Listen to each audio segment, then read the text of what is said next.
पाऊस तर लय जोरात चालू आहे. बाबा बाबा भयंकर पाऊस असा. अरे अरे अरे अरे अरे बघितलो का पाऊस?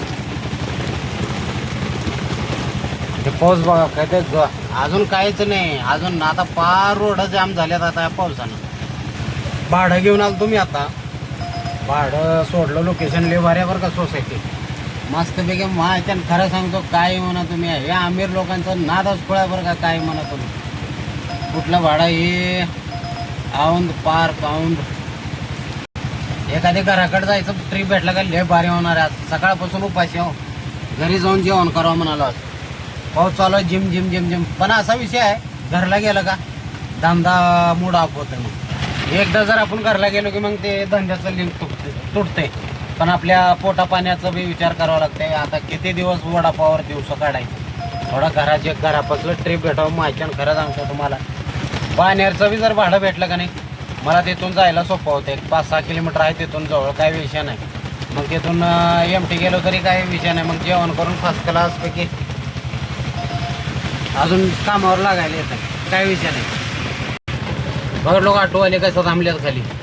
लोकेशन लय भारी आवडलं बरं का आपणाला. हे जे सोसायटी आहे मोठे मोठे लोकांच्या सोसायटी आहेत. पण जागा बघून मला एवढं भारी वाटलेलं आहे.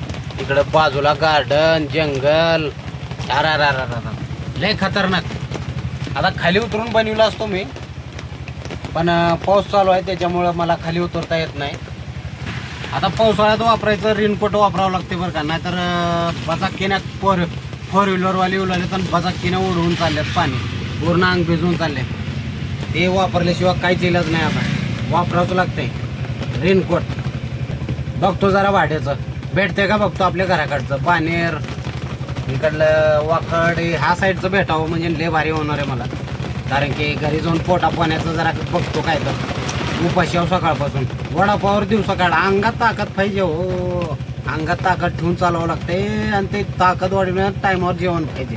बरोबर आहे का. आता पार सुकडून चाललो मी जेवण नसल्यामुळं. वडापाव भजे खाऊन कुठं अंगावर तर उगं ते टाइमपाससाठी खायचं असतं. आपण जेवणच वडापाव भजे म्हणल्यावर हे अवघड धंदा आहे. आता पडलं एखादी भाडं कुठलं तर उचलतो आणि दणकीत जातो तिकडं. ठीक आहे भेटतो थोड्या वेळानं बघतो भाडं कुठलं पडतंय का. जर मोठं भाडं दुसरीकडलंच भेटलं उचलावं लागेल. नाही जावं लागेल अजून लांब. काय करावं आता. मग संध्याकाळीच आपलं जेवण पाणी. आलो फायनली आता रूम जवळ आलो मी. रूम जवळमधून इथून एक 5 किलोमीटर आहे रूम. भाडं 290 रुपयाचे उचललो. आणि जिथं मी गॅस भरतो का तिथंच भाडं पडलं होतं मला. मग आता तिथं भाडं सोडलं लगेच आणून लावलं. आता CNG पण भरावं म्हटलं कारण की आपल्याला जेवण ते करायला वेळ जाते. मग संध्याकाळी कसं लवकर जाता येत नाही घराकडे. आलो आता फायनली आपल्या रूम जवळ आलो. इथून एक 5 किलोमीटर आहे रूम. ज्या ठिकाणी मी गॅस भरतो त्याच ठिकाणचं मला भाडं पडलं होतं 90 रुपयाचं. आणून सोडलो आणि थांबा 2 मिनटं. म्हटलं आता घरी जेवण वगैरे करायला टाईम जाते आपल्याला. मग संध्याकाळी लवकर जाता येत नाही घरी. सकाळपासून उपाशी रोज किती खावं वडापाव. त्याच्यामुळं म्हटलं जेवणच करावं. आता एकदा CNG भरलो का मग राईट टू जातो जेवण करतो. 1 घंटाभरात मोकळं होतो. आता वाजल्यात दुपारचे 2-3 वाजेकडून राईट फ्री होऊन जायचं. मग रात्री 10 वाजेकडून भाडे आणायचं काय अडचण नाही. हे वेळ लागेल वाटलं मला पण आलो. CNG पंपाच्या आतमध्ये येऊन नंबर लागले. आता लागल्या 2-4 एक 20 ऑटो असतील पुढं. आता एवढे भरले की झालं आपण राईट होता. एक 10-15 मिनटात आपलं मोकळं होऊन जाते. एकदा जर जेवण केलो का कसा रोज वडापाव भजे खाऊन कंटाळा आले. शरीरामध्ये ताकद नसते बरं का. त्याच्यामुळं जेवण करणं लय महत्त्वाचं. आणि डबा पण राहत नाही आपल्यासोबत. कोण सकाळी घरच्यांना उठवा डबे करून द्या हे किरकिरी असते. त्याच्यामुळं मी लवकर निघून आपलं बाहेरच वडापाव वगैरे खात राहतो. सकाळी जर एखादी डबा घ्यायला उशीर काय अडचण नाही मला. पण घरच्यांना थोडं कशाला कष्ट करावं. सकाळी उठत नाही. त्याच्यामुळं ते डब्बा बिब्बा करत बसले की अजून वेळ जाते. आपण उठण्याच्या आधी स्वयंपाक रेडी असले की मग काय अडचण होत नाही. बरोबर आहे का. गाड्या बाहेरच थांबायचं होतं CNG पंपच्या बाहेर. मध्ये घेऊन आलो. आता ते मधल्या गाड्या जे भरलेले त्यांना फिरायला जागा नाही. अवघड झाले. आणि पहिलंच थांबावं का. आता आपण मोकळा झाले म्हणून निघालो. मध्ये एक 5 मिनिट बाहेर थांबलेला बसते. पण मध्ये येऊन अडकून बसल्याला लई अवघड जाते. बरोबर आहे का. सगळ्यांना त्रास होते त्याचा. तर मला 3 वाजेकडून जेवण वगैरे करून मोकळं होऊन जातो. पण CNG भरायला 3 वाजले, आता 10 मिनिट कमी 3ला. आजकाल आज घेतलो एक पान, आता जातो घरी जेवण करतो. आता काही टेन्शन नाही, रात्री 11 वाजे पुन्हा एकदा जेवण करून मोकळं झालो कोणी 11 वाजे पुन्हा काहीच टेन्शन नाही.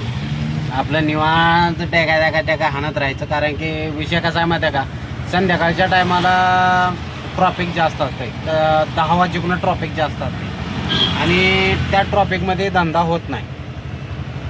ते हाल बेकार होते. आता पाऊस पडले की तर मग ट्रॉफिक जाम होणारच, त्याच्यामध्ये अडकून बसावंच लागते, असा विषय. आणि 10च्या नंतर ट्रॉफिक नसते, पण कस्टमर पण नसते, ऑर्डर बुकिंग पडत नाही 10च्या नंतर. ते असं कुठानं होत असते. त्याच्यामुळं आता भूक लागली मला जबरदस्त, पोटात सकाळपासून एक थेंब पाणी नाही. काय सांगू आता तुम्ही. हे घरला जायचं नियोजन काढलो का असंच प्रॉब्लेम होते ना, तर अजून एक 300-400 रुपयाचा माझा धंदा झाला असता. आता आज तर माझं गेलं कामातून, उद्या बघतो. उद्या रोजचं प्लॅनिंग नसते, पण घराजवळ आलं पण जेवण करून जातो. तर ठीक आहे, मी खातो आता पान आणि घरी गेल्यावर करतो जेवण. हां.